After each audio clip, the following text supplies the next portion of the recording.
J'investis dans les cryptos pour être riche dans le futur. Paire de couilles dans le futal, ainsi soit-il. Mon bitcoin et mon couteau. De quoi on va parler aujourd'hui? Dans la première partie, évidemment, on va parler de Multiversix. Notamment du rapprochement avec le Canada, avec un pays. Du coup, aussi, ça va m'amener à la réflexion, est-ce que Multiversix, c'est une blockchain d'un niveau étatique? On parlera de ça, parce qu'il semblerait que oui. On parlera aussi de la communication de Benjamin, qui peut faire douter, ou se poser des questions. Et on tirera un premier bilan, c'est juste un tout premier bilan sur un mois et demi, depuis le compte à rebours, le fameux compte à rebours tant décrié. On parlera aussi, on va constater qu'il y a une tournée mondiale dans de nombreux pays, mais malgré tout ça, et malgré peut-être certaines avancées, peut-être certains avantages même de Multiversix, où va le prix de l'EGLD? Est-ce que ça peut se traduire dans les faits? Et est-ce qu'il faut vendre ces EGLD? Il y a beaucoup de doutes en ce moment, donc ce sera aussi un sujet. Et comme dernier gros sujet, en plus de quelques actualités annexes, on parlera du bridge de TAO et d'Atom Protocol. Je vais commencer en parlant de JWellSwap, rapidement, qui devient cross-chain, ce protocole défi. Cross-chain en intégrant Solana, donc il va être possible, il est déjà possible même d'ailleurs, je crois, en ce moment même, de stacker des tokens Sol à 8,3% d'intérêt sur JWellSwap en connectant son wallet Phantom ou son wallet Brave aussi. Et puis en plus de ça, je le rappelle, il est toujours possible de farmer, il y a un système de points, il y aura un airdrop sur JWellSwap, et en plus c'est boosté en mars, en ce moment, le système de points. Donc voilà, je pourrais, au passage, dans la vidéo, je vous mettrai ça, c'est en option si vous le voulez, et si vous souhaitez participer à cet airdrop, je vous mettrai dans la description mon référal, ça me fera gagner quelques points en plus. Bon après, n'allez pas forcément participer à l'airdrop si vous n'en avez pas l'intention, on sait pas combien on va gagner, peut-être que ce sera 3 fois rien, on sait pas du tout. Ne déviez pas forcément de vos plans, et faites pas des choses que vous comprenez pas surtout. Mais on constate quand même sur JWellSwap, le lancement de ce système de points, ça a fait augmenter la TVL, donc il y a plus d'argent qui est immobilisé sur ce protocole, on en est à environ 14-15 millions de dollars. Évidemment c'est aussi fluctuant en fonction du prix de l'EGLD, tout ça. Rapidement aussi là, parce qu'on constate avec JWellSwap cross-chain en intégrant Solana, on constate qu'il y a des ponts, comme disait Benjamin, qui se construisent avec d'autres écosystèmes, et là c'est encore le cas avec Solana, et P-Network, un oracle de Solana, qui collabore avec HPER, donc ça c'est un nouveau produit, une nouvelle plateforme, un DEX perpétuel pour faire du levier, etc. on-chain. Et d'ailleurs, ça c'est possible de faire ça on-chain, du levier, etc. x100 directement depuis son téléphone portable avec Xportal. Faut le noter, c'est quand même une belle avancée. Je crois pas que ce soit possible sur d'autres écosystèmes, ou alors pas beaucoup, hein. Il me semble que non. Mais du coup, c'est une nouvelle collaboration avec un autre écosystème, avec Solana. Il y a aussi pas mal de collaborations au niveau de OneDex et Solana. Il y a des connexions, il y a des ponts qui se créent. Et aussi au niveau gouvernemental. Là, avec le Canada, il y avait deux émissaires, alors c'est plus que des émissaires, c'est des députés, des parlementaires du Canada. Donc c'est une délégation qui s'est pointée en Roumanie, dans les locaux et dans les bureaux de Multiversix. On voit ça sur les photos, avec les différents députés, les sourires, et puis les discussions. Alors ce qu'on peut remarquer, c'est que Benjamin, il est pas là. Je sais pas si vous avez vu ça, certaines personnes ont remarqué ça. C'est quand même assez étonnant, parce que quand même, c'est pas tous les jours qu'on reçoit une délégation d'une nation, le Canada. Est-ce que Benjamin a d'autres chats à fouetter, des choses plus importantes à faire, ou alors il était fatigué, je sais pas. En tout cas, toujours concernant le Canada, un de ses parlementaires, un de ses députés, Kevin Wong, il a déclaré, en tant qu'entrepreneur de la tech, lui-même, il était très impatient de venir à la rencontre de cette licorne, Multiversix, et il a dit qu'il existe de nombreux cas d'utilisation de la blockchain pour améliorer les prestations de services et la vie des gens, la vie des citoyens canadiens, potentiellement. Et il dit, nous avons juste besoin du bon leader, en fait, pour faire ça. Alors, est-ce que ce bon leader, c'est Multiversix sur un Sovereign Shards? Franchement, c'est carrément pas impossible. On se souvient la semaine dernière, dans un space avec Robert Sassou, il était question des Sovereign Shards et de l'utilisation des Sovereign Shards par des gouvernements, et il avait dit que les Sovereign Shards, ils avaient été justement pensés pour une utilisation par des gouvernements. Donc voilà, pourquoi pas avec le Canada, on dira pas non. Et on en vient à la communication de Benjamin. Je vous disais, est-ce qu'il est fatigué, Benjamin? La question peut se poser, et encore une fois, forcément, ça fait un peu discuter. On peu chambré, parce que Benjamin, il a publié ce document qui a tourné ces derniers jours, donc il a dû le voir passer, et il a republié ce document en le commentant, en parlant du fait que le message était en train de passer, qu'on va passer à un autre niveau, etc., etc. Et dans ce document, en fait, le souci, peut-être la bourde, je sais pas si c'est à cause de la fatigue, encore une fois, je sais pas ce qui arrive à Benny, pourquoi, quel est le sens de tout ça, mais en fait, c'est un document, c'est la liste de Grayscale, à l'époque, c'était en fait en 2022, donc c'est pas nouveau, mais le GLD faisait partie de cette liste comme des candidats, voilà, sur une liste serrée de Grayscale, les ETF, etc., tout ça. Et dans cette liste, d'ailleurs, on voit, c'était Elrond, c'était pas Multiversix. Et d'ailleurs, il y avait aussi Terra Luna, donc on voit bien que c'était pas une liste très récente. Et en fait, moi, je m'interroge, je sais pas comment ça se fait que... Est-ce que Benjamin, il a publié ce document en se rendant compte, quand même, que c'était pas un document récent? C'est quand même sa blockchain, c'est son bébé. J'essaie de me mettre à sa place, j'essaie de comprendre un petit peu. Et ça me paraît bizarre qu'il soit pas au courant que ce document, il a été déjà publié en 2022. Justement parce que c'est sa blockchain. Quand tu sais que ta blockchain, ton bébé, est sur la liste de Grayscale, en principe, ça te marque. Moi, je sais que quand j'ai lancé ma chaîne YouTube en novembre 2021, il y a Crypto Future qui a parlé de moi dans une de ses vidéos en janvier 2022. Donc très peu de temps après. Et bon, Crypto Future a énormément d'abonnés. Moi, je venais de me lancer. Forcément, je m'en souviens, en fait. Voilà, je m'en souviens encore aujourd'hui. Ça m'étonne que Benjamin, il se souvienne pas de ça seulement 2 ans après, alors que c'est sa blockchain, c'est son bébé, et puis lui-même, il voit bien sur le document, il y a marqué Elrond et pas Multiversix, donc c'est un truc qui n'est pas récent. Il voit bien aussi, si vous êtes capable de le voir, Terra Luna, lui aussi il est capable de le voir.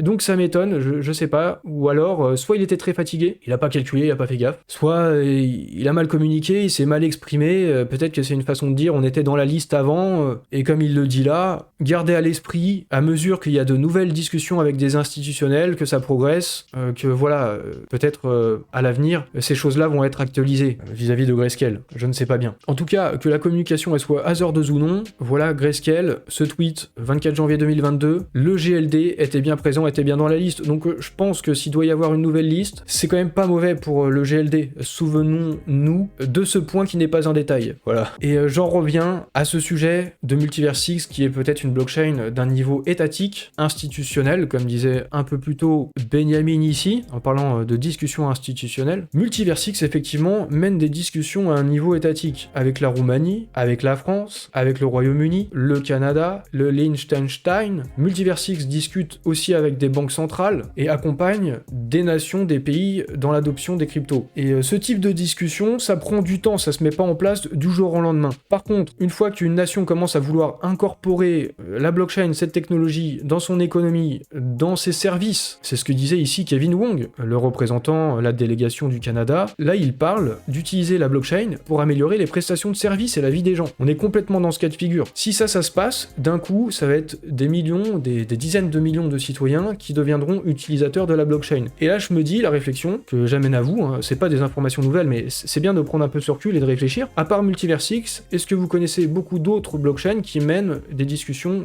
de ce niveau-là, à un niveau étatique? Et si Multiversix parvient à faire adopter sa technologie à une nation, que ce soit la Roumanie, dont forcément, là, la team est très proche de la Roumanie, mais d'autres pays encore, la France, le Canada, eh bien, est-ce qu'il y aura d'autres blockchains pour suivre et surfer ce narratif? On emploie toujours ce mot des narratifs, etc. Là. Est-ce qu'il y aura d'autres blockchains pour surfer le narratif étatique, gouvernemental? Je suis pas sûr qu'il y en aura beaucoup. En tout cas, il y aura Multiversix. Alors forcément aussi, pour que toutes ces choses arrivent, il faut que la blockchain se fasse connaître. Et Multiversix sera de nouveau présent aux États-Unis après l'ETH Denver. Cette fois-ci, ce sera à Consensus 2025 à Austin, au Texas. Et il est temps de faire du bruit, c'est ce qu'a dit Benjamin dans son tweet. Rapidement, sur Consensus 2024 à Austin, au Texas, je me rappelle et je me souviens que Multiversix était déjà rendu à Consensus 2023, en avril, donc l'année dernière, à cette même conférence pour aussi discuter avec des partenaires stratégiques, rencontrés lors de cet événement. Alors je me souviens de ça, voilà, je vous passe rapidement un extrait. And Austin, Texas, where we met with strategic partners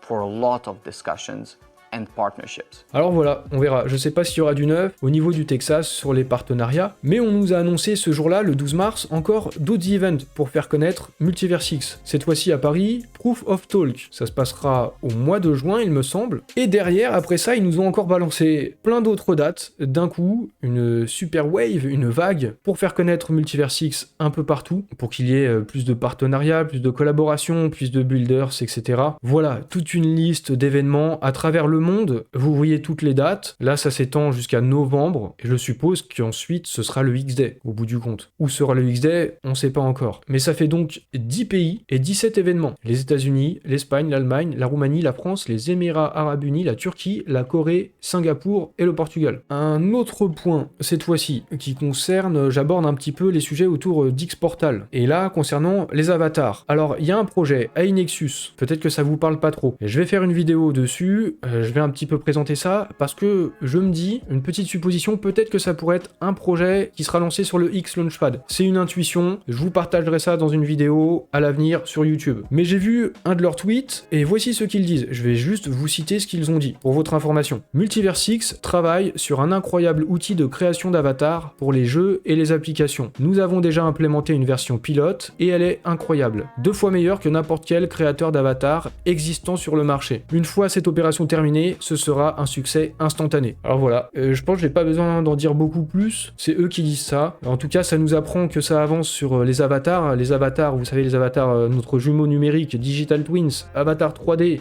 dans X-Portal, ça avance sur ce point et ce sera déployé à travers différents projets. Toujours sur X-Portal, c'est traduit en chinois et en coréen. Voilà, c'est plutôt une bonne chose aussi pour l'adoption mondiale, et notamment sur le marché asiatique. Il y a eu une nouvelle mise à jour aussi sur X-Portal qui améliore encore l'application, c'est mon impression. Après, à chaque fois, ça dépend du système d'exploitation, ça va dépendre de votre téléphone, mais moi, sur mon téléphone, c'est l'impression que j'ai eue, c'est encore un peu plus fluide, et ça se ressent même à travers la navigation dans les dApps, dans le hub de X-Portal. Je vous préviens peut-être, vous avez sûrement peut-être déjà fait la mise à jour, si vous l'avez pas déjà fait, moi ça m'est arrivé, j'ai dû re-rentrer ma seed phrase. Donc par précaution, avant de faire la mise à jour, soyez sûr que vous avez votre seed phrase ou votre sauvegarde Google Drive, pour être sûr d'avoir accès à vos cryptos, ça c'est important, la sécurité. Alors maintenant, petit bilan, près de 1 mois et demi, oui c'est ça, 1 mois et demi après la fin du compte à rebours, qui a déçu, c'est bien de regarder un peu ce qui s'est passé. Et donc, depuis, il y a eu beaucoup de rapprochements avec des teams sur d'autres écosystèmes, avec Osmosis par exemple, de Cosmos, Torchain, Starknet, Python Network, de Solana, la Banque Centrale de Roumanie, le Canada. Il y a eu aussi le lancement du token TADA sur le X Launchpad, c'est un succès incontestable. C'est peut-être, à l'heure actuelle où je parle, du x13, du x14, le lancement a été bon. Il y a aussi une amélioration continue de l'expérience utilisateur, avec X-Portal, comme je vous l'ai dit, les traductions, l'amélioration de l'application qui est plus fluide, qui est plus rapide, également du côté du défi Wallet, l'extension du navigateur. Il y a aussi une forte augmentation du nombre de nouvelles adresses créées, et il y a d'autres choses encore, des choses beaucoup plus techniques, au sujet des sovereign shards qui sont sur le testnet, l'amélioration de la vitesse de transaction, il y a beaucoup de choses qui sont produites du coup. Là, quand je parle de rapprochement avec Osmosis, Torchain, etc., par exemple avec Osmosis, ça parle potentiellement de construire sur un shard souverain, peut-être aussi, pourquoi pas, avec Starknet, Abdel, il a parlé du fait qu'ils allaient construire ensemble. Quand on va discuter avec la Banque Centrale de Roumanie, c'est du concret, hein, tout ça quand même, c'est pas rien. La délégation du Canada, elle est venue pour de vrai, ils viennent pas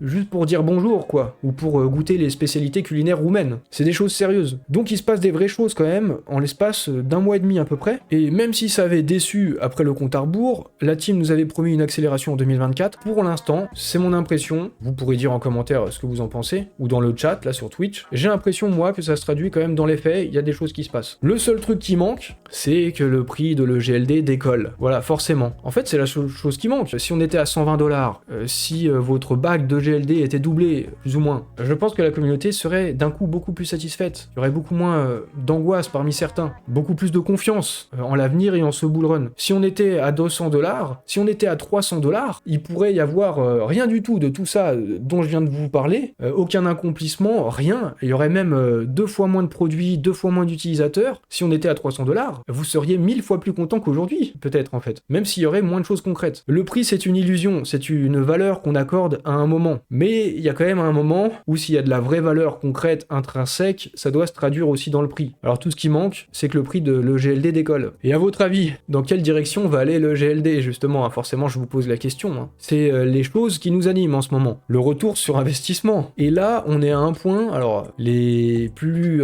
fins analystes techniques d'entre vous ont remarqué une tasséance. Qu'est-ce qui se passe dans ce type de configuration? Est-ce que ça va vers le bas ou est-ce que ça va vers le haut? Bon, généralement, ça va vers le haut. Il y a beaucoup plus de probabilité que ça aille vers le haut. On verra, mais on est encore dans la petite période de tension où on sait pas trop. Et puis ça dépend forcément de ce qui se passe sur le marché crypto en général. général, ça dépend de ce qui se passe sur les marchés financiers en général, ça dépend de la macro, etc. Tout est possible, vous savez. Mais donc en ce moment, vous hésitez, en tout cas, certains d'entre vous hésitent, en tout cas, c'est ce qu'on voit dans des commentaires, c'est un truc récurrent, c'est un truc qui est palpable, qu'on peut sentir. Alors je vous ai posé la question, est-ce que vous hésitez à vendre vos EGLD en ce moment? Avec 3 choix. Premier choix, j'ai déjà vendu. Vous avez déjà vendu peut-être une partie, peut-être tout. Deuxième choix, oui, j'hésite à vendre. Peut-être une partie, peut-être tout aussi. Ou alors 3, non, vous n'hésitez pas, vous ne vous souhaitez pas vendre, vous avez des convictions dans ce projet. Vous avez été très nombreux à répondre. Vous regardez là la visibilité, comme quoi c'est quelque chose vraiment qui vous anime. Le prix aussi, voilà, vendre, pas vendre. Voilà où se trouve l'intérêt en ce moment. L'attention en tout cas. Et l'impression que j'ai eue en parcourant toutes les réponses, sachant qu'elles sont très très nombreuses, j'ai eu l'impression qu'il y avait une prédominance du 3. Donc des gens qui n'hésitent pas, qui ne souhaitent pas vendre et qui ont des convictions. Alors vous voyez, il y a vraiment quand même vraiment beaucoup de réponses. Alors je sais pas si vous avez compté. Est-ce que vous avez compté? Vous avez comptabilisé? Bon, vu que c'est un peu dur, on va pas compter tout ça comme ça. J'ai quantifié avec un sondage. Et finalement, la majorité d'entre vous, en tout cas parmi un peu plus de 1500 personnes qui ont répondu, la majorité, près des 2/3, ont répondu non, j'ai des convictions, non, vous ne vendez pas. 24% quand même qui hésitent à peut-être vendre une partie ou peut-être la totalité. Bon, que dire là-dessus? Je ne sais pas, je vous passe l'info. Je pense que c'est normal d'hésiter puisque le prix ne décolle peut-être pas assez comparé à ce que peuvent faire d'autres tokens. Je vous ai montré il y a pas longtemps, le GLD sur les 4 derniers mois se trouve dans la moyenne de ce que font la moyenne des altcoins, grosso modo. Après, si ça décolle, ça peut décoller très fort et en fait, si on passe là, ce point là, ce trait jaune, on peut décoller très très fort et finalement là, il y aura peut-être beaucoup moins de gens qui hésitent à vendre. Peut-être même, en fait, la réflexion qu'on peut en tirer, au fur et à mesure, si on arrive à 120$, si on arrive à 200$, 300$, il y a des gens qui vont vendre, des gens qui ont de l'EGLD depuis longtemps. Et globalement, la supply, elle est détenue par des gens qui ont de l'EGLD depuis longtemps. Au fur et à mesure qu'on va atteindre certaines de vos cibles, parce que vous suivez peut-être un plan, vous allez faire un DCA inversé, les gens vont vendre. Ça va passer dans de nouvelles mains. Et au fur et à mesure, on va se retrouver avec une supply qui va être détenue par des gens qui détiennent les EGLD depuis pas très longtemps. Ça produit quel phénomène? Et ben ça fait que là aujourd'hui on a peut-être du mal à partir, mais si le prix décolle, ça passe dans de nouvelles mains. Les nouvelles mains, elles vont vouloir faire leur multiple, elles auront les tokens depuis pas si longtemps, donc elles vont attendre. Et c'est ça qui fait que après d'un coup, le prix peut vraiment s'envoler et partir. Parce qu'en fait, les gens qui le détenaient depuis longtemps, ils sont plus là. Si vous achetez le token à 120$ ou 200$, bah vous allez attendre peut-être qu'il soit à 300, à 400, à 500$ avant de vendre. Voilà, c'est cette transformation des mains, voilà, des nouvelles mains sur le token. Il y a ces mécanismes qui rentrent en jeu. Je vous partage ça aussi dans votre réflexion, je pense que c'est important. Si on passe un plat de fond de verre, voilà, là en ce moment le prix il est bas, vous hésitez à vendre. Si le prix est haut, il y a plein de gens qui vont vouloir acheter. Donc voilà, hein, c'est un peu ce phénomène. C'est complexe hein, tout ça. Je passe à un point suivant, quelque chose que j'ai remarqué aujourd'hui. Alors on n'a pas forcément beaucoup de recul, mais en l'espace des dernières 24 heures, il y a eu 231 000 comptes qui ont été créés. Ça fait énormément d'adresses créées d'un coup. Et il y a eu plein de petites transactions entre ces comptes. Alors d'où ça vient, c'est quoi, pourquoi?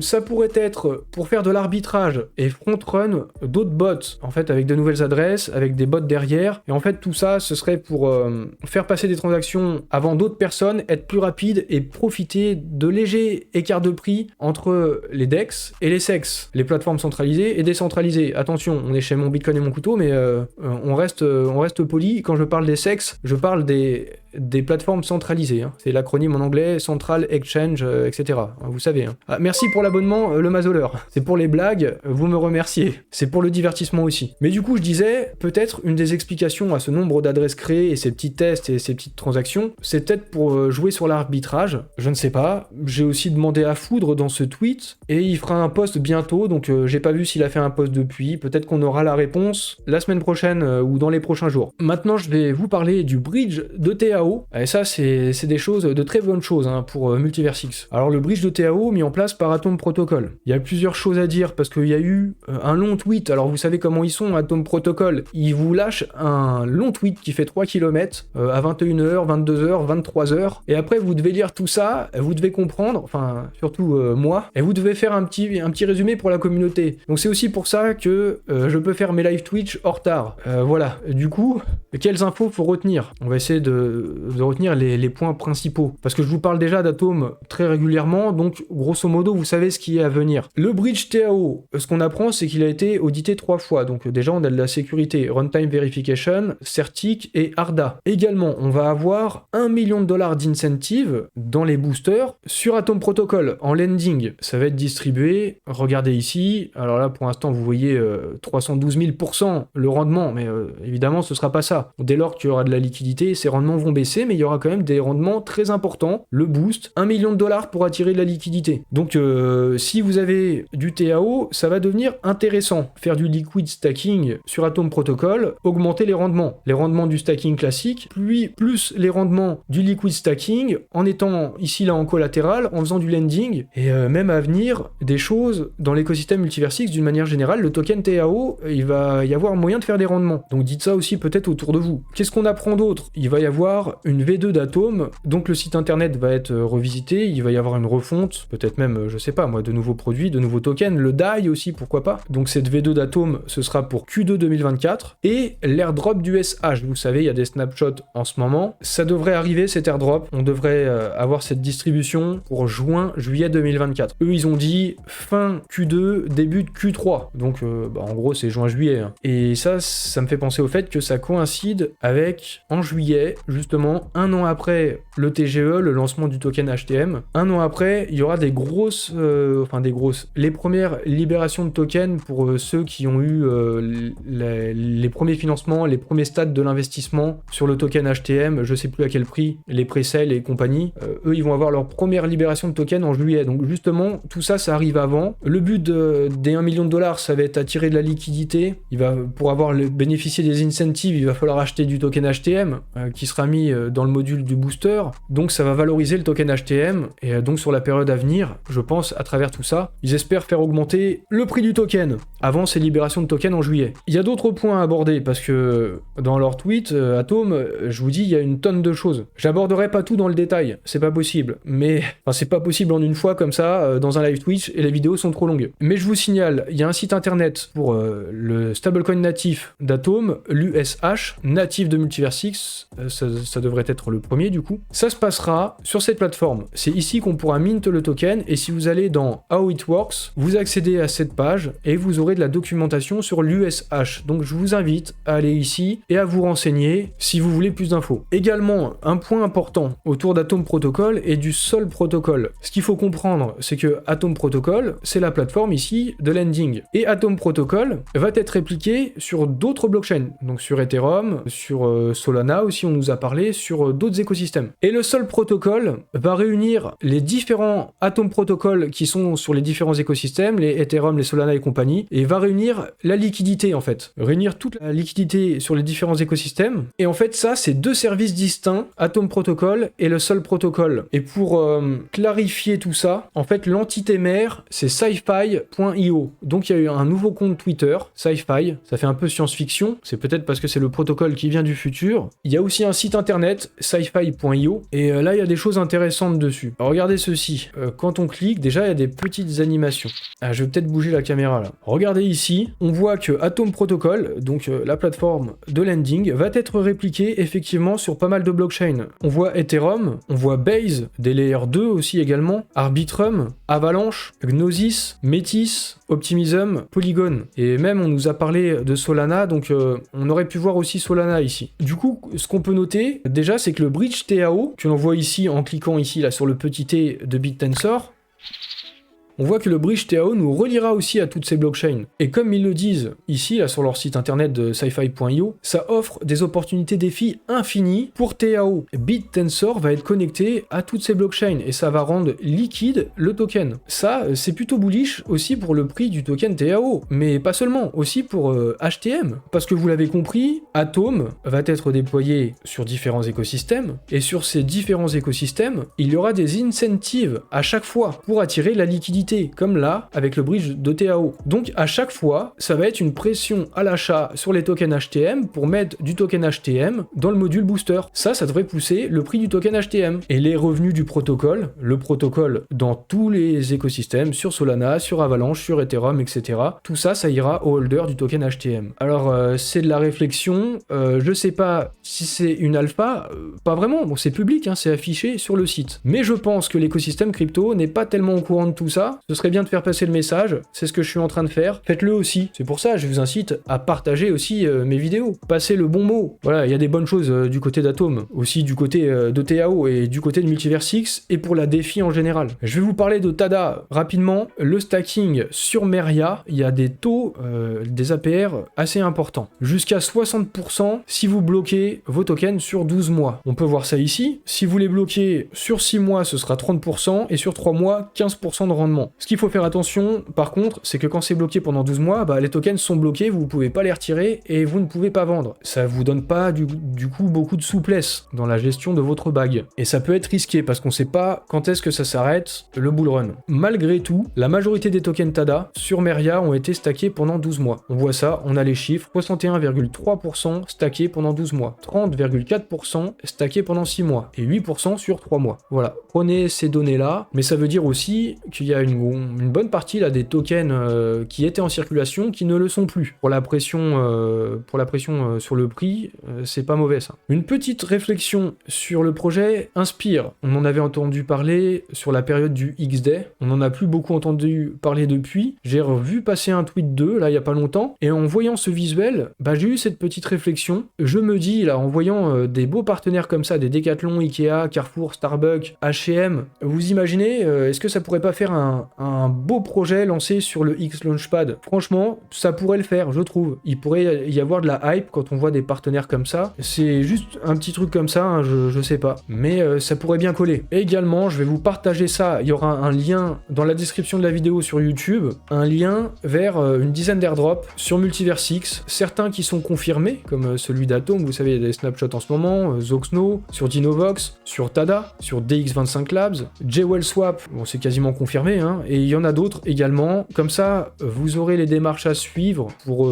potentiellement bénéficier de ces airdrops. Petit tips comme ça dans la description de la vidéo pour terminer cette émission sur Multiversix. Donc, je vous encourage maintenant à liker, aussi à vous abonner si vous découvrez la chaîne. Peut-être vous êtes nouveau, donc pour vous tenir au courant, pour essayer d'apprendre, d'avoir de la réflexion là comme vous en avez eu aussi dans cette vidéo, je vous invite à vous abonner, à activer les notifications, et également vous pouvez me suivre sur mes réseaux sociaux, il y a les liens dans la description. La deuxième partie de l'émission, alors pour ceux qui sont sur Twitch, c'est tout de suite, c'est en direct, et pour les autres, ce sera mardi à 17h. Et c'est la fin de cette vidéo sur YouTube. Bonne soirée.